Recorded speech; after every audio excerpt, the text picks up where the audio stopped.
Today, I will explain the method of transmitting and receiving information using visual signaling of single letters, based off Annex 4 of the International Code of Signals.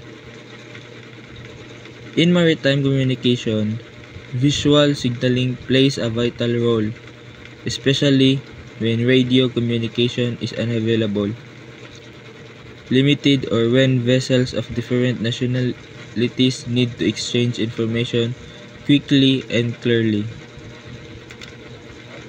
The International Code of Signals provides a system where each letter of the alphabet represents a specific message that can be understood internationally.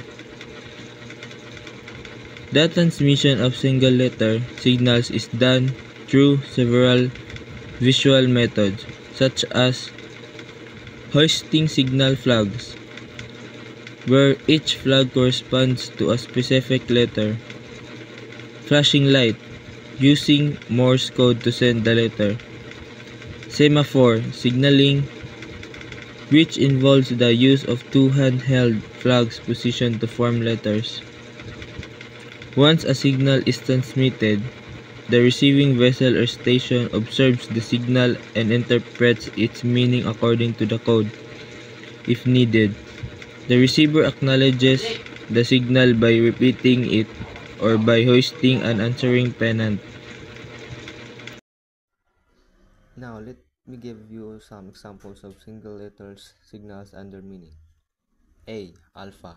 I have a diver down, keep well, clear and slow speed.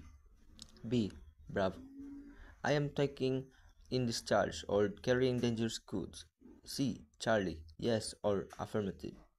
D. Delta. Keep clear of me, I am maneuvering with difficulty. O. Oscar.